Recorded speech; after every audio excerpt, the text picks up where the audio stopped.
Hello दोस्तों, आपका स्वागत है एग्जाम पूरी स्टडी 0.0 यूट्यूब चैनल पर। इस लेक्चर में मैं आपको रियल एनालिसिस के यूनिट नंबर फर्स्ट के सेमेस्टर एग्जाम के मोस्ट क्वेश्चन के बारे में बताऊंगा। रियल एनालिसिस के आपको मैं 10-12 क्वेश्चन बता दूंगा भैया ना, 10 क्वेश्चन बता दूंगा। यूनिट नंबर फर्स्ट से 10 क्वेश्चन उन्हीं में फिर मैं बता दूंगा। ये क्वेश्चन मैं 3 लेक्चर में करा दूंगा भाई, 1-2 लेक्चर में होंगे नहीं, थोड़े लेंथी है, अच्छे से समझाऊंगा तभी डिस्कस हो पाएंगे। एक लेक्चर में लगभग 3-4 क्वेश्चन, उस हिसाब से मैं आपको 3 लेक्चर में यूनिट फर्स्ट के मोस्ट क्वेश्चन करा दूंगा ना। इसी तरह से बाकी की यूनिट के क्वेश्चन भी डाल दूंगा भाई। देखिए यूनिट नंबर फर्स्ट से फर्स्ट क्वेश्चन है। फर्स्ट क्वेश्चन देखिए, सिद्ध करो कि प्रत्येक एक दिष्ट फलन रीमान समाकलन होता है। आपको क्या सिद्ध करना है कि सिद्ध करना है कि प्रत्येक एक दिष्ट फलन क्या होता है, रीमान समाकलन होता है। इंग्लिश मीडियम वाले भाई देख लेना, जो बुक है ना जेपीएच की, जिनके पास बुक है उसकी प्रीमेय 6.13 है ना, ये प्रीमेय भाई देख लेना 6.13। इंग्लिश मीडियम वालों के लिए देख लेना भाई, उनके हिंदी वगैरह समझ नहीं आए तो, है ना। क्या सिद्ध करना है आपको कि प्रत्येक एक दिष्ट फलन रीमान समाकलन होता है। अब आपको भाई कुछ कंडीशन याद होनी चाहिए, जैसे ऊपरी डार्वियोग के सूत्र वगैरह, और ऊपरी रीमान समाकलन, निम्न रीमान समाकलन, आर व उपअंतराल, उपअंतराल की लंबाई, इस तरह से कुछ शर्तें जो याद होनी चाहिए। मैंने टर्म टेस्ट वाले लेक्चर में भी बताई थी आपको, है ना।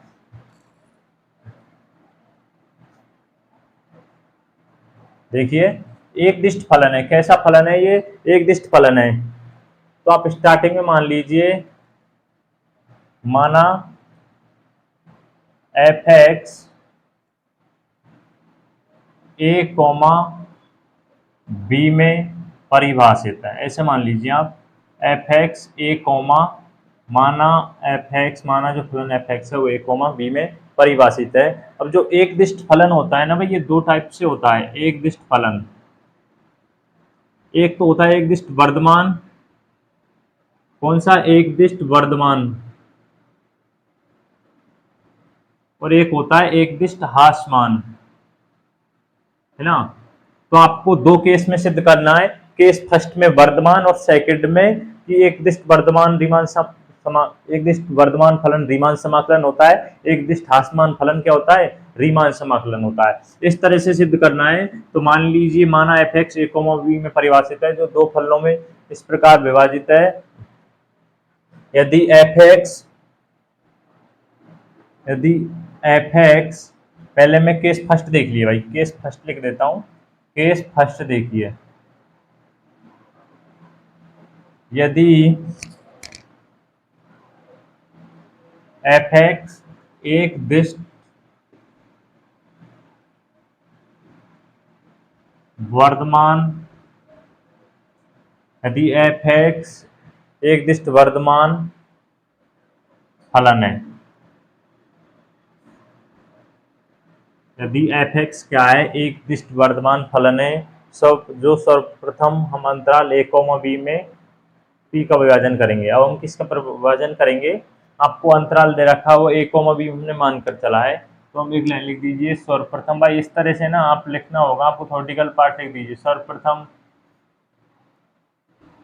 अंतराल ए कॉमा बी में। अब पी का विभाजन मैं समझा चुका हूं आपको, ए कॉमा बी में पी का विभाजन किस तरह करना है, पी का विभाजन।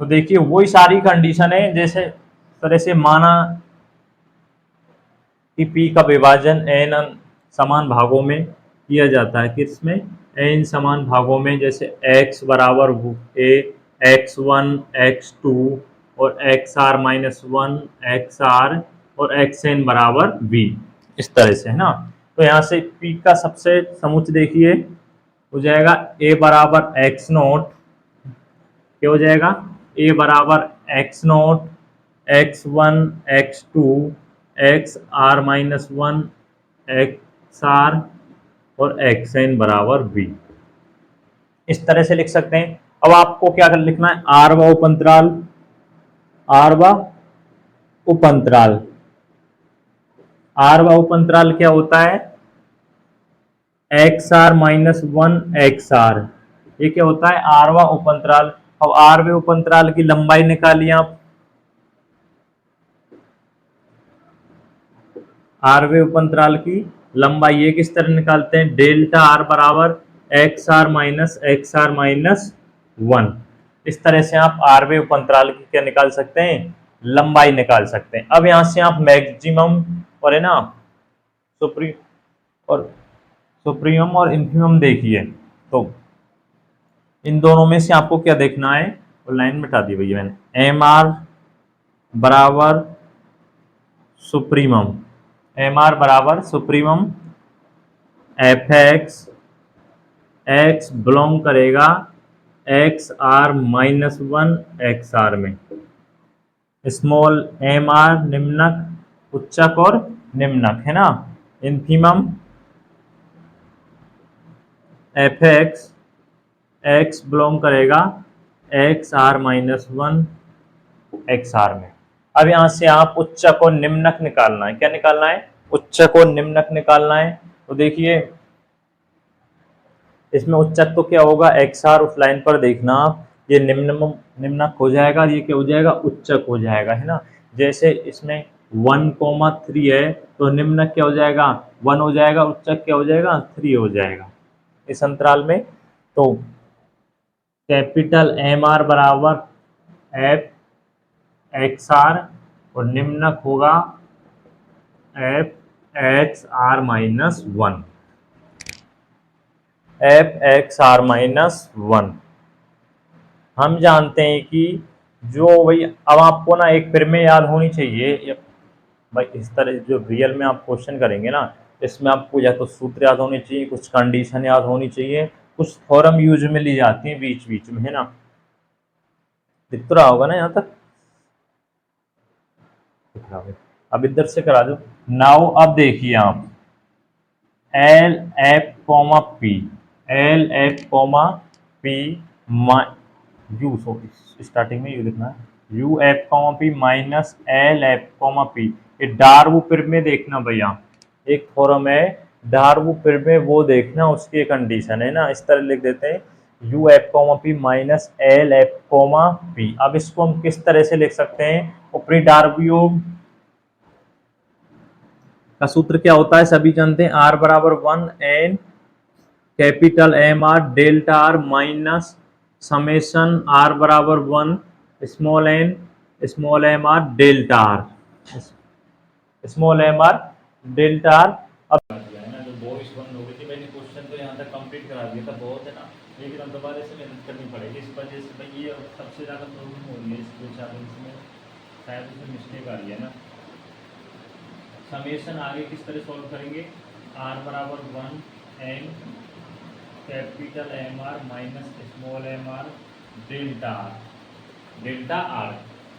अब देखिए इस तरह आपने कर लिया, अब आपको क्या करना है, आगे देखिए किस तरह सॉल्व करना है, U F comma P minus L F comma P, L F comma P. पहले हमें सपोज करके चलना, मान के चलना भाई, कुछ कंडीशंस तो याद रखनी होंगी। माना कि जैसे डेल्टा आर लेस देन होता है epsilon F B minus F A, F A 4 है ना, एप्सिलॉन ग्रेटर देन होगा 0 से, ये आप मानकर चलना, जिसमें से मैं एप्सिलॉन डेल्टा आर की जगह में ये मान रख सकूं। तो देखिए U F comma P minus L F comma P equal में आ जाएगा, अब ये चिन्ह आ जाएगा ना, epsilon upon F V minus F A, F V minus F A हो गया। अब देखिए इसको देखिए, समेशन आर बराबर 1 N capital M R minus small M R delta R की जगह आप ये रख चुके हैं। अब आगे सॉल्व कीजिए, इसमें आप उच्चक और निम्नक का मान रखिए, आगे ये सॉल्व करना है, U F comma P minus L F comma P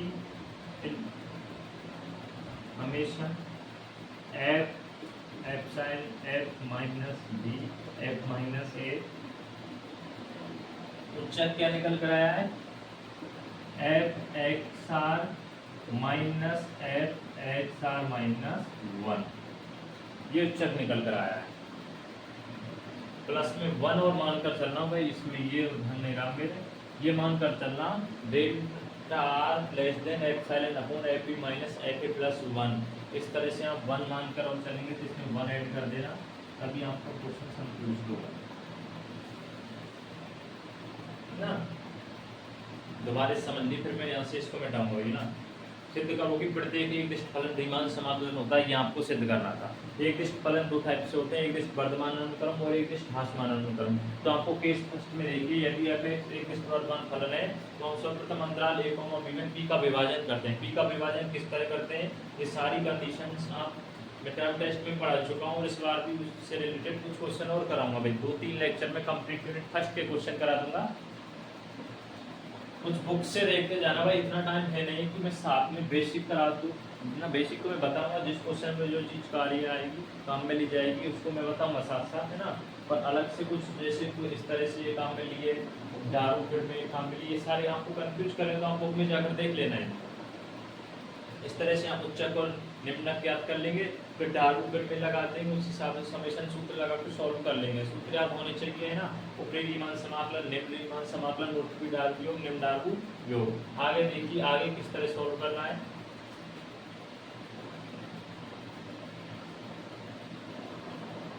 real analysis में ना आपको हार्ड लगती है ना, वैसे ना इसमें सबसे बेस्ट मजा आता है जब आप अच्छे से पढ़े ना, गौर करके क्लियर करके, तब तो बहुत ईजी हो जाती है भाई। मैं पढ़ कर देखता हूँ ना भाई, बड़ा इंटरेस्ट आता है इस टाइप के क्वेश्चन से।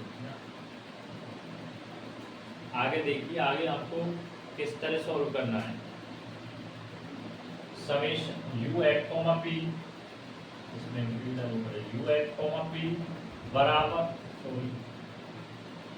Epsilon F comma B minus F A, F comma B minus F A plus में 1, प्लस में 1, प्लस में 1। अब एफ एक्स आर, इसको मैं लिख सकता हूँ भाई F B minus F A, F B minus F A भी लिख सकते हैं। इसको क्या लिख सकते हैं, F B minus F A. F B minus F A किस तरह लिख सकते हैं, अब वो समझना आप, है ना, तो आपको कंफ्यूज नहीं हो जिससे। F X R minus F X R minus 1 ये है ना, इसमें आप आर की जगह 1 रखिए तो एफ एक्स 1 हो जाएगा, एफ 0 हो जाएगा, 2 रखेंगे तो एफ एक्स 2 हो जाएगा, माइनस एफ एक्स 1 हो जाएगा। इस तरह से आप एफ एक्स एन हो जाएगा, है ना। तो सारी टर्म कैंसिल हो जाएंगी, है ना, ये सब कैंसिल हो जाएंगी जैसे जैसे आप करेंगे। तो शेष क्या रह जाएगा, माइनस एफ 0 प्लस में फलन एक्स एन, ये शेष रह जाएगा। तो मैं इसकी जगह यदि क्या मान लूँ, बी मान लूँ, तो एफ इसको ए मान लूँ तो एफ माइनस ए। इस तरह से इसकी जगह F B minus F A लिख सकते हैं, है ना। नेक्स्ट, इस तरह से आप F B minus F A को क्या कर सकते हैं, सॉल्व कर सकते हैं। और अगले स्टेप में देखिए, समझ आ गया ना भाई ये किस तरह लिखा है मैंने।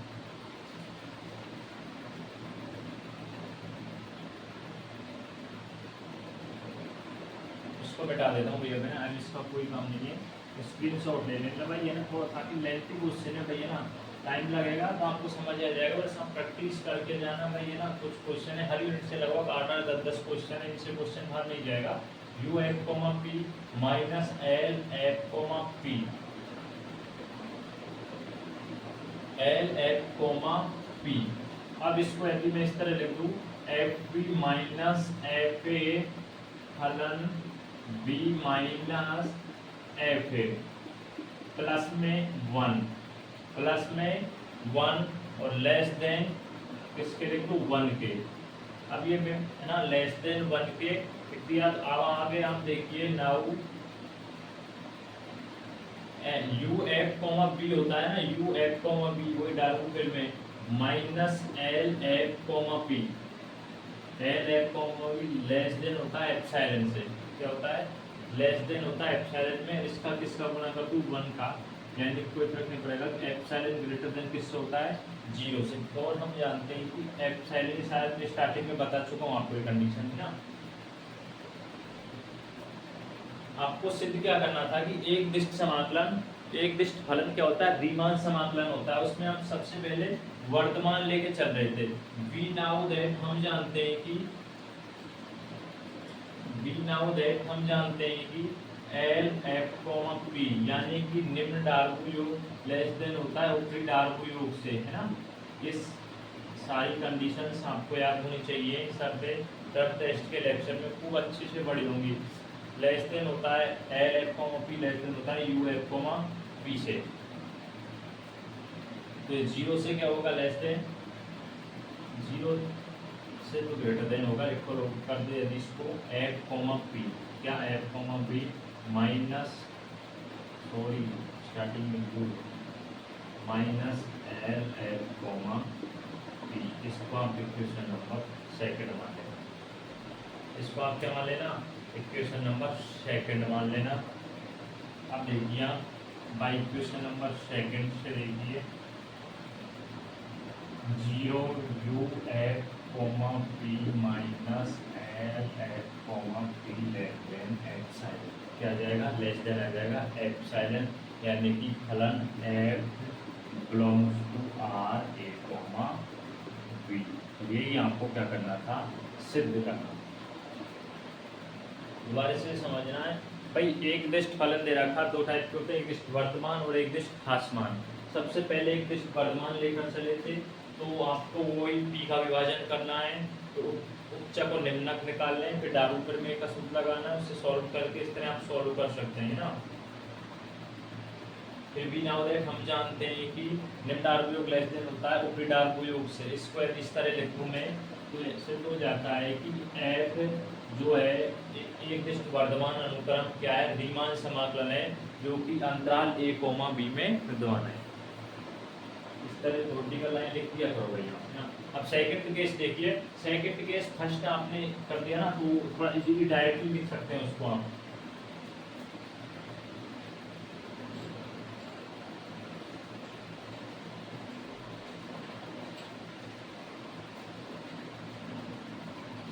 देखिए केस नंबर सेकंड देखिए, यदि एफ एक्स कौन सा रह गया, ह्रासमान,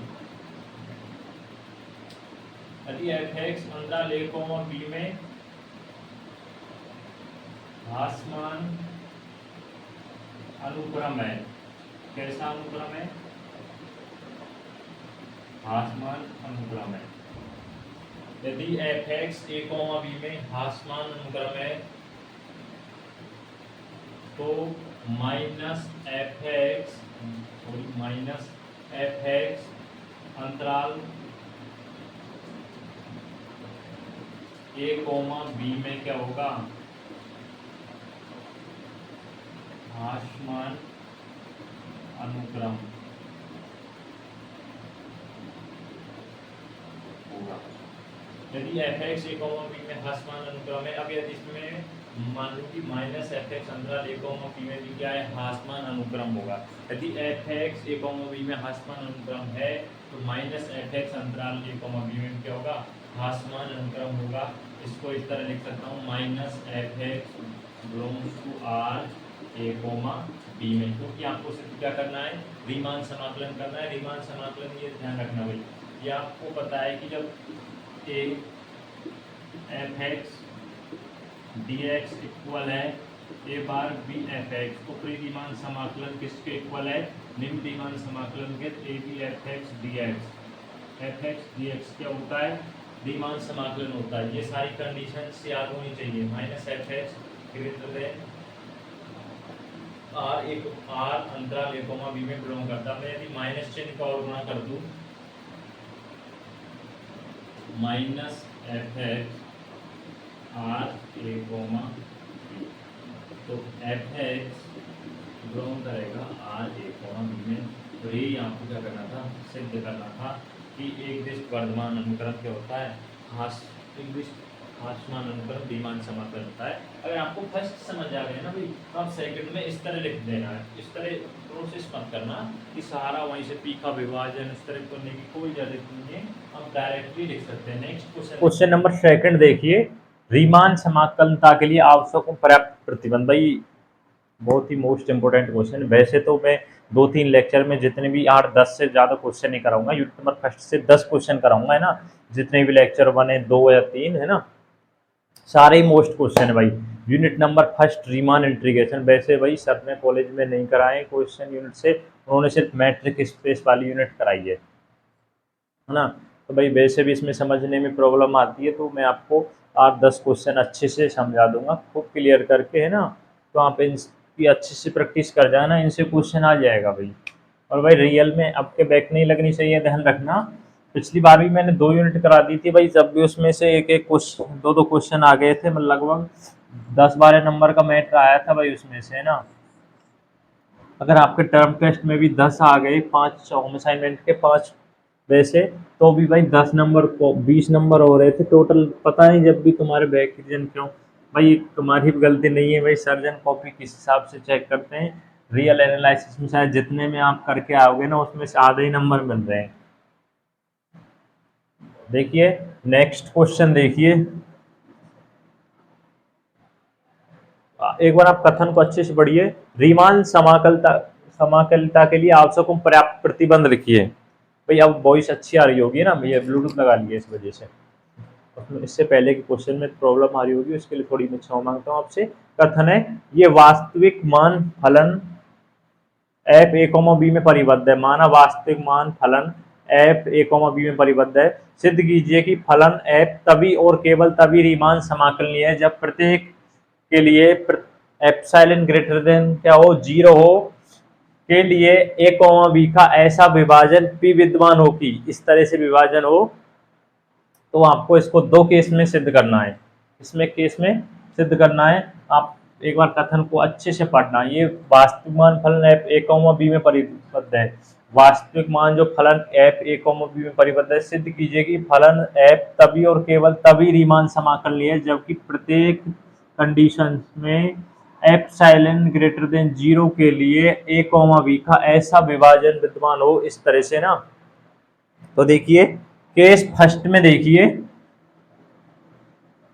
केस फर्स्ट में देखिए आपको दिया हुआ है कि एफ क्या रीमान समाकलन है।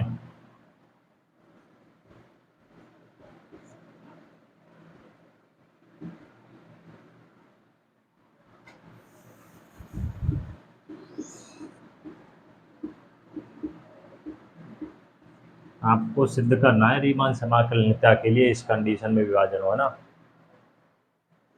यदि एप्सिलॉन ग्रेटर देन 0 फॉर यानी कि एप्सिलॉन ग्रेटर देन 0 हो, 0 ये आपको दिया हुआ है मान U F comma P minus L F comma P greater than epsilon, U F comma P minus L F comma P less than epsilon. ये सिद्ध करना है F belongs to R A comma B. नहीं, ये तो क्या है, वो रीमान समाकलन के लिए जो कंडीशंस होती है वो होती है F belongs to A comma R A comma B, मतलब कि प्रत्येक एप्सिलॉन ग्रेटर देन 0 के लिए एक विभाजन पी विद्यमान होगी। ये कंडीशंस आपको सिद्ध करनी है फिर रीमान समाकलनता के लिए, इसलिए 2 केस में सिद्ध होगा भाई। तो इस तरह आप मानकर चलना। फिर देखिए भाई कुछ डेफिनेशंस से जो आपने पढ़ी है कि ए से B F X D X, F X D X बराबर होता है ए बार निम्न रीमान समाकलन किसके इक्वल होता है, रीमान समाकलनीयता के। इसको आप इक्वेशन नंबर फर्स्ट मान लेना। ऊपरी रीमान समाकलन यदि इक्वल है किसके, निम्न रीमान समाकलन के, तो क्या होगा, रीमान समाकलनीय होगा। ये इक्वेशन नंबर फर्स्ट मान ली। अब आप देखिए ऊपरी डार्व योग, ऊपरी डार्व योग से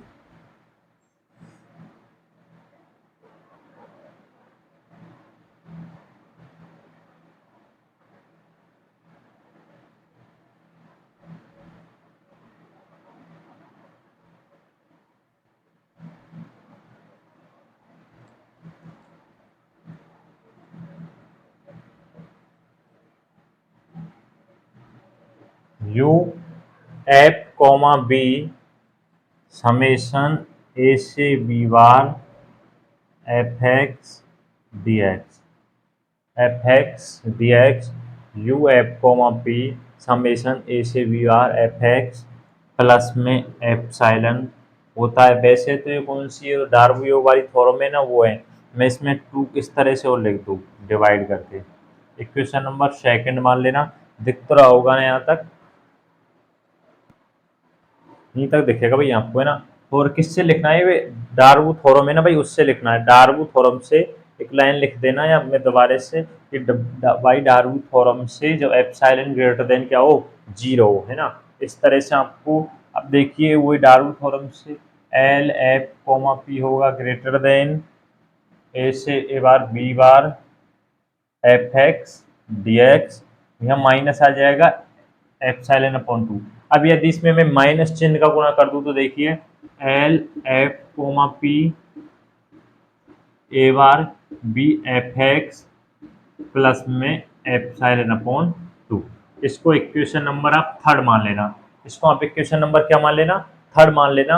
अब यदि इक्वेशन सेकंड और थर्ड को मैं क्या कर दूं, ऐड कर दूं, इक्वेशन नंबर सेकंड और थर्ड को ऐड करने पर देखिए U F comma P minus L F comma P, U F comma P minus L F comma P. अब देखिए ए से B bar F X D X minus A B bar A bar B F X D X epsilon F two two, यानी कि half half plus में हो जाएगा epsilon, plus में क्या हो जाएगा, एप्सिलॉन हो जाएगा। इस तरह से यदि समीकरण दो और वे तीन को क्या कर दिया जाए, ऐड कर दिया जाए, इसको इस तरह लिख दें F comma P minus L F comma P, F comma P इस कंडीशन से तो लेस देन एप्सिलॉन। इसको आप इक्वेशन नंबर 4 मान लेना, इसको आप क्या मान लेना, इक्वेशन नंबर 4 मान लेना। अब मिटा रहा हूँ वही, वैसे यहाँ आएगा नहीं है ना, क्वेश्चन को मिटा देता हूँ जिससे आपको समझ आ जाएगा। ये क्वेश्चन था थोड़ा में ना, जिससे केस फर्स्ट इसी में कंप्लीट हो जाएगा। U F comma P minus L F comma P, क्योंकि हम जानते हैं भैया L F comma P less than होता है यू एफ कॉमा पी से, या आप सभी जानते हैं कि निम्न डार्वु योग लेस देन होता है ऊपरी डार्वु योग से। तो इसको यदि इस तरह दिया जाए U F comma P minus L F comma P less than epsilon, किस तरह से, वही आपने जो स्टार्टिंग में इस तरह से लिख दिया जाए। इसको आप इक्वेशन नंबर 5 मान लेना। अब देखिए इक्वेशन नंबर 4 एंड 5 को देखिए, U F comma P minus L F comma P equal है ना you F comma P minus L F comma P, यानी इक्वेशन नंबर 4 एंड 5 से, इक्वेशन नंबर 4 एंड 5 से हम किस तरह लिख सकते हैं, U F comma P minus L F comma P less than F equal epsilon. यही आपको प्रूफ करना था भाई फर्स्ट केस में, है ना।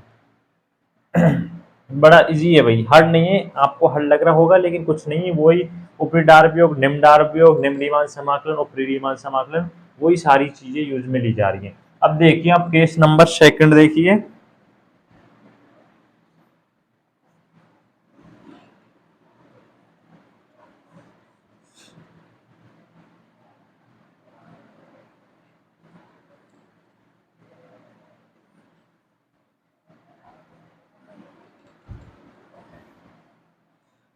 केस नंबर सेकंड देखिए,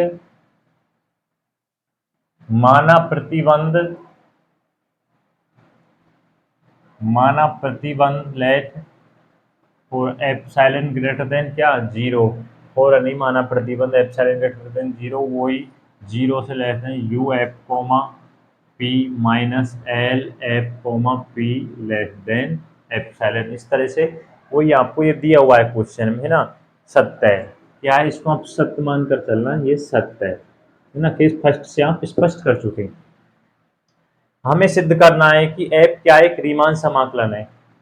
अब हमें क्या करना है, हमें सिद्ध करना है कि उसमें तो आपको ये कंडीशंस प्रूव करनी थी, ये आप केस नंबर फर्स्ट में सिद्ध कर चुके हैं। अब इस केस में आपको ये सिद्ध करना है कि केस नंबर फर्स्ट में क्या किया था भाई, ये कंडीशन सिद्ध की थी। केस नंबर सेकंड में हमें सिद्ध करना है कि एफ रीमान समाकलन है। हमें सिद्ध करना है कि एफ रीमान समाकलन है। एफ क्या है, रीमान समाकलन है। एफ क्या है, रीमान समाकलन है। तो आप डेफिनेशन से देखिए, डेफिनेशन से देखिए, किससे देखिए, डेफिनेशन से, ए से B bar F X D X, या ऊपरी रीमान समाकलन, कौन सा, ऊपरी रीमान समाकलन, इन्फीमम,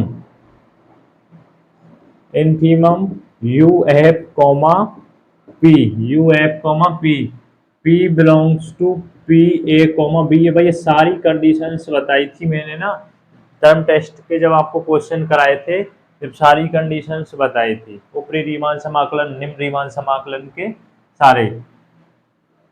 तो ए से B bar F X D X less than U F comma P, P belongs किसमें करता है, P belongs to P A comma B में, अंतराल में।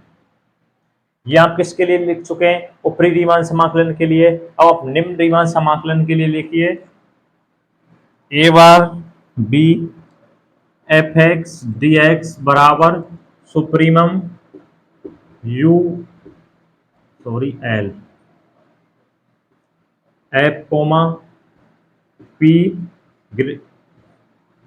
P belongs to P A comma B में बिलोंग करता है। किस में बिलोंग करता है, ए कोमा बी में बिलोंग करता है। इसको इस तरह लिख देंगे, A bar B F X D X L F comma P. इसको आप इक्वेशन नंबर फर्स्ट मान लेना, इसको आप इक्वेशन नंबर सेकंड अभी देखना है ना। इसमें अब यदि मैं माइनस चिन्ह का गुणा कर दूं, किसका गुणा कर दूं, माइनस चिन्ह का गुणा कर दूं, तो देखिए यहाँ लिख देता हूं आगे करके, माइनस ए एफ एक्स डी एक्स से बाहर धन नहीं रहता, इसको लगा लेना भाई, चिन्ह चेंज हो जाएगा ना, एल एफ कोमा पी। इसको आप इक्वेशन नंबर थर्ड मान लेना। वही आपको क्या करना है, equation number second and third को क्या करना है, ऐड करना है। क्या करना है, ऐड करना है। माइनस, इस तरह से आप इसमें माइनस चिन्ह का गुणा करेंगे तो ये आ जाएगा। आप इक्वेशन नंबर सेकंड व थर्ड को ऐड कीजिए। सेकंड व थर्ड को ऐड करने पर देखिए सेकंड क्या है, सॉरी ये सेकंड आएगी, फर्स्ट एंड सेकंड को ऐड करने पर,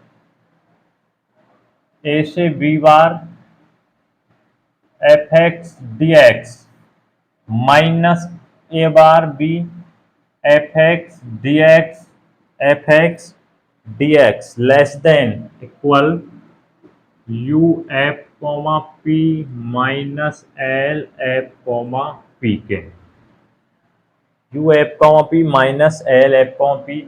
इसको हम क्या लिख सकते हैं, समेशन के इक्वल लिखते हैं। यदि A B F X D X minus A bar B F X D X summation लिख सकते हैं ना। इससे पहले के केस नंबर फर्स्ट में आप इक्वेशन नंबर 4 से, है ना, समेशन, समेशन 4 यानी देखिए आप समेशन लेस ग्रेटर देन 0, यहाँ क्वेश्चन में कंडीशन दी हुई है तो x belongs to a, epsilon है ना, यानी कि किससे ग्रेटर देन होगा, एप्सिलॉन ग्रेटर देन किससे होगा, 0 से। सारी कंडीशंस आपको क्वेश्चन में लिख रखी है भाई कथन में, कि एप्सिलॉन ग्रेटर देन 0 के लिए p का विभाजन इस तरह से किया जाता है। यदि मैं इसको 0, आपको क्या करना है भाई, रीमान समाकलन सिद्ध करना है। क्या करना है, केस नंबर फर्स्ट में ये कंडीशन सिद्ध कर चुके थे, इसमें आपको रीमान समाकलन करना है। रीमान समाकलन के लिए आप सभी जानते हैं कि ऊपरी रीमान समाकलन और निम्न रीमान समाकलन क्या आना चाहिए, इक्वल आना चाहिए। तो ए से B F X D X minus A bar B F X D X, F X D X less than 0, किसके इक्वल कर दूं मैं, लेस देन 0 के इक्वल कर दूं। इसको आप समीकरण नंबर थर्ड मान लेना। अब यदि समीकरण थर्ड को मैं इस तरह लिख दूं, ए से B bar F X D X बराबर में A bar B F X D X. Equation number third, ऊपरी रीमान समाकलन किसके इक्वल है, निम्न रीमान समाकलन के। तो ये क्या हो जाएगा, रीमान समाकलनी हो जाएगा, यानी कि F belongs to R A comma B में। यही आपको क्या करना था, प्रूव करना था। ये बड़ी आसान है ना, आपके समझ आ जाना चाहिए भाई। आपको थोड़ा हेल्प हो जाती होगी शायद मेरे कराने से, तो है ना, डायरेक्टली बुक से भाई कर देना तो भाई मेरे शायद ही समझ आए, है ना। नेक्स्ट देखिए, नेक्स्ट क्वेश्चन देखिए, क्वेश्चन नंबर थर्ड है, यदि फलन एफ अंतराल ए कॉमा बी में पर परिभाषित है, यदि फलन एफ अंतराल ए कॉमा बी पर परिभाषित है, परिबद्ध है तथा ए कॉमा बी में इसका विभाजन पी का शोधन पी डैश है, तो ये आपको सिद्ध करना है कि निम्न डार्क योग में L F comma P dash greater than equal होता है एल एफ कॉमा पी से। ये कंडीशन आपको सिद्ध करनी है। डायरेक्ट आपसे भी 3.5 नंबर में क्वेश्चन पूछेगा, टेंशन मत लेना। यूनिट फर्स्ट से जितने 10 क्वेश्चन कराऊंगा ना भाई, 2-3 जितने भी लेक्चर में होंगे, उनसे क्वेश्चन आपको 7 नंबर का मैटर अवश्य मिल जाएगा भाई, है ना। 10 क्वेश्चन ऐसे कराऊंगा भाई जो उनमें से आपको अवश्य क्वेश्चन मिल जाएगा। और आपके टर्म टेस्ट में तो फुल अंक आने ही चाहिए भाई। वीडियो का जो टर्म टेस्ट का लेक्चर था उसमें क्वेश्चन नंबर 2 आया था ना, तो पूरे अंक आने चाहिए ना। तो आपको सिर्फ 3 नंबर की जरूरत है। रियल में किसी भाई के भी बैक नहीं लगनी चाहिए, ध्यान रखना। जिसने टर्म टेस्ट में, जिसका टर्म टेस्ट भी अच्छा नहीं गया वो ना भाई, तो भी इस बार सेम में कर लेना, है ना।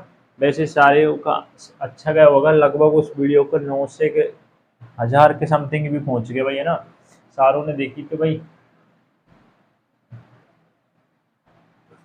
देखिए, आपको दिया हुआ है, यदि फलन एफ अंतराल ए कोमा बी पर परिभाषित है तो परिबद्ध है तथा ए कोमा बी में इसका विभाजन पी का शोधन पी डैश है, तो ये आपको सिद्ध करना है। दिया है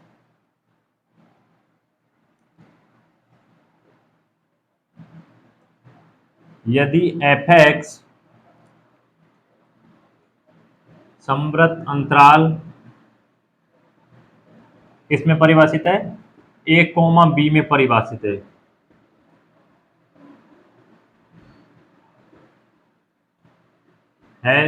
तो ए कोमा बी का विभाजन हम निम्न प्रकार से कर सकते हैं। तो सर्वप्रथम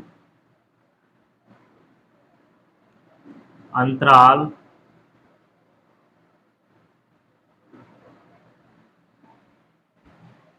ए कोमा बी का विभाजन पी निम्न प्रकार कर सकते हैं। ये लाइन थ्योरेटिकल लाइन लिखा करो भाई, एक आध दो, है ना, तभी आपको पूरा अंक मिलेंगे। यदि ये आपको सारी दी हुई कंडीशन है, मैंने कुछ एक्स्ट्रा नहीं लिखा, क्वेश्चन से लिखा है। तो अब पी का विभाजन किस प्रकार करते हैं वो सारे आप सभी जानते ही है ना। पी का विभाजन किस तरह करना है वो आप सभी जानते हैं। देखिए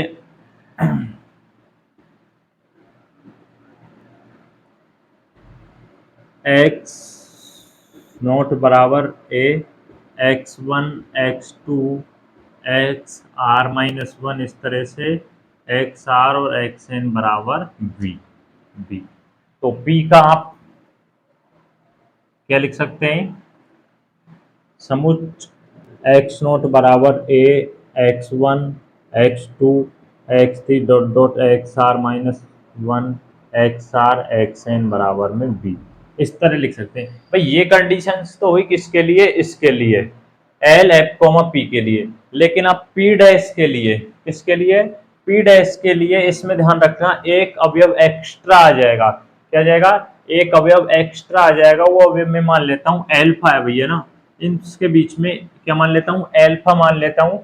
तो पी डैश बराबर देखिए एक्स नोट बराबर A, X one X two X R minus one X, है ना, alpha X R X N बराबर B.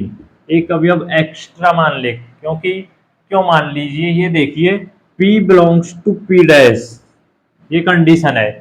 P belongs to P dash, P के सारे अवयव किस में है? P डैश में, यानी कि P डैश में एक अवयव, एक दो जो भी एक्स्ट्रा होने चाहिए, और P के तो अवयव किस होने ही चाहिए P में। P के सारे अवयव है ना किसमें? P में, P डैश में। P के सारे अवयव किस में है? P डैश में है। तो P उपसमुच्चय किसका? P डैश का। P के सारे अवयव किसमें है? P डैश में। तो इसमें एक अवयव मैं एक्स्ट्रा मान लेता हूं, तभी P बिलोंग्स टू क्या होगा? P dash. P के सारे अवयव किसमें होंगे? P डैश में। अब देखिए, अब यहां से आप आरवा उप अंतराल क्या होता है? आरवा उप अंतराल वही X R minus one X R, आरवी उप अंतराल की लंबाई, अंतराल की लंबाई वही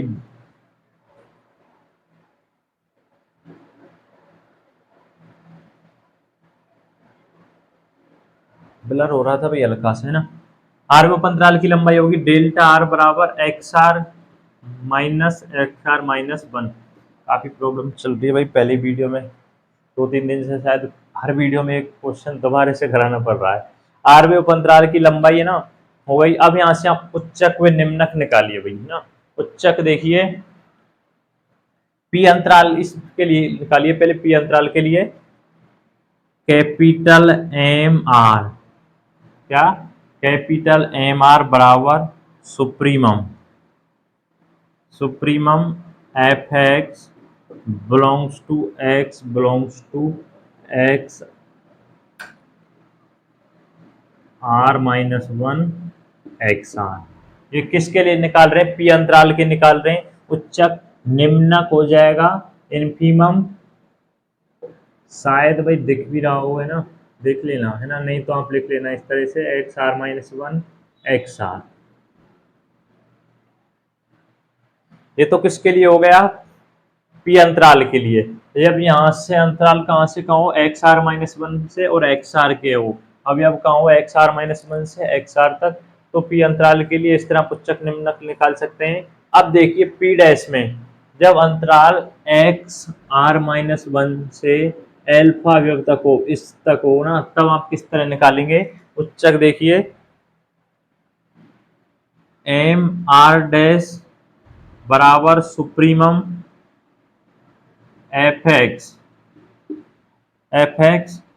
x belongs to X R minus one, और एल्फा आ जाएगा भैया अब इसकी जगह। अब इस अंतराल में निकाल रहे हैं आप, इसमें है ना निम्नक एम आर डैश बराबर infimum F X belongs to X R minus one alpha. ये हो गया। अब यदि यहाँ से अभी अब एक्स आर माइनस वन से एल्फा हो गया, फिर स्टार्टिंग में इसके लिए लिया था, इसके लिए था। अब आप इस अंतराल में लें यदि एल्फा और एक्स आर में, तो देखिए आप उच्चक होगा capital M are double S बराबर सुप्रीमम एफ एक्स बिलोंग करेगा एल्फा और एक्स आर में। इसी तरह से small M R double dash बराबर इन्फीमम एफ एक्स बिलोंग करेगा एल्फा और एक्स आर में, है ना। ये सारी कंडीशन है भाई, इजी है ना। अब आप स्क्रीनशॉट ले लीजिए।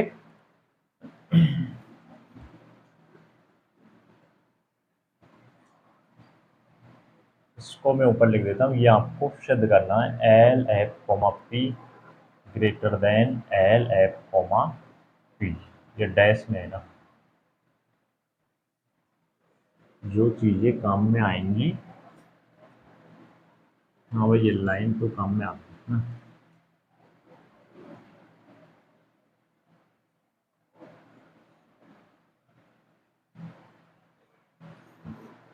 अब देखिए वी नाउ दैट, हम जानते हैं कि जो एम आर डैश है, अब मैं आपको यहाँ से इस लाइन पे ड्रॉ करके समझाता हूँ जिससे आपको अच्छे से समझ आएगा, है ना।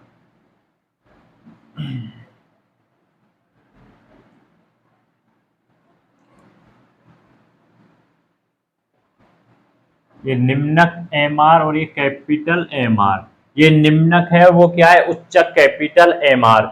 अब देखिए एक अवयव आपने बीच में एल्फा और ले रखा था ना, यहाँ तो एक्स आर माइनस वन था, यहाँ एल्फा था और यहाँ एक्स आर था, है ना, इस तरह से,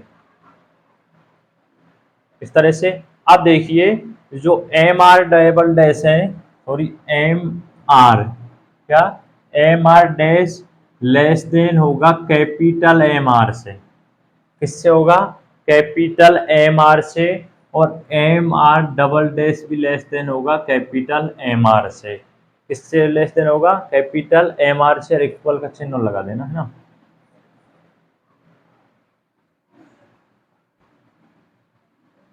M R double dash, M R dash में समझाऊंगा भैया, आपको हेडक मत लेना, है ना। M R dash, M are double dash, अच्छे से क्लियर कराऊंगा, जैसे जैसे क्वेश्चन होता जाएगा ना तब आपको समझ आ जाएगा। देखिए जो यहाँ से मान आएगा, जो एम आर का मान है वो किस, ये सारी कंडीशन आप जानते हैं, मैंने टर्म टेस्ट के क्वेश्चन में कराई थी। एम आर लेस देन होगा किससे, एम आर से, क्योंकि ये निम्नक है, फिर इससे उच्चक ही आएगा, ये फिर इससे उच्चक, ये इस तरह से है ना, डिवाइड कर दिया। और जो स्मॉल एम आर होगा ना, स्मॉल एम आर, ये स्मॉल एम आर इससे लेस देन होगा ना, स्मॉल एम आर डैश से, क्योंकि ये पॉइंट यहाँ से थोड़ा कुछ इधर चल के है ना, ये यहाँ पॉइंट है, कोई ये इधर है, यानी कि जैसे वन मान लिया फिर थ्री मान लिया, इस तरह से ये निम्नक हो जाएगा, ये उच्चक हो जाएगा, यानी कि ये किससे लेस देन होगा, एम आर डैश से, किससे होगा, एम आर डैश से। इसी तरह आप देखिए, इसी तरह आप देखिए जो एम आर है ना वो लेस देन इक्वल होगा एम आर डबल डैश से। अब देखिए यहाँ से एल्फा ही पॉइंट मान रखा है आपने, एम आर किससे लेस देन होगा, small M R double dash से, क्योंकि ये मान पहला आ जाएगा, ये क्या आएगा बाद में आ जाएगा, निम्नक और उच्चक, इस तरह से। L F comma P, L F comma P देखिए बराबर समेशन आर बराबर, क्योंकि आपको सिर्फ ये करना है ना, एन समेशन, तो लगा चुका हूं भाई, small M R delta are, small M R delta are. अब मैं सारी कंडीशंस को यहाँ से मेरे तो माइंड में है भाई, मैं यूज में ले लूंगा जैसे जरूरत पड़ेगी। एल एफ कोमा पी बराबर एम आर को आप आगे ले आइए, हाँ, समेशन आर बराबर वन एन, आर बराबर वन एन, इसको मैं इस तरह लिख सकता हूँ ना, एम आर, आर ओपन अंतराल क्या निकाला था आपने, एक्स आर माइनस वन, इस तरह निकाला था। अब ये तो आप इसके लिए निकाल चुके हैं, अब एक और डैश के लिए निकाल कर देखिए, L F comma P dash, उसमें भी ये होगा, फिर लास्ट में आपको समझ आ जाएगा। ये अवयव है ना एक्स्ट्रा, ये एक्सचेंज करेगा बस। आर बराबर वन एम आर, मैं डायरेक्ट लिख देता हूँ भाई, capital X R minus one, X R minus one. अब देखिए, अब यहाँ से आप इसको सॉल्व कीजिए, समेशन को सॉल्व कीजिए, इसको सॉल्व कीजिए, समेशन को सॉल्व कीजिए, तो L F comma P dash, summation को क्या कीजिए, सॉल्व कीजिए, इक्वल में रखिए, इक्वल में, समेशन को सॉल्व कीजिए, एम की जगह आर की जगह वन रखिए, है ना, क्या रखिए, वन रखिए, आर की जगह वन रखना है वन, तो x one minus x zero हो जाएगा ना, आर की जगह आपको क्या रखना है, वन रखते जाना है, प्लस में M two X two minus X one, इस तरह की कंडीशंस बनेगी, प्लस में एम थ्री तो आ जाएगा X three minus X two, X three minus X two, plus में, अब देखिए जो आप पी डैश के लिए करेंगे ना ये काम, अब तक तो आपने पी के लिए करा था, पी डैश के लिए करेंगे तो निम्नक एम आर डैश यूज होगा भाई, ये ध्यान रखना है यहाँ पर, है ना, और इसमें खाली होगा एम आर डैश, इस तरह लिखते जाना, तो आप alpha minus X R minus one plus में एम आर डबल डैश, इस M are double dash X R minus alpha. देखिए समझिए,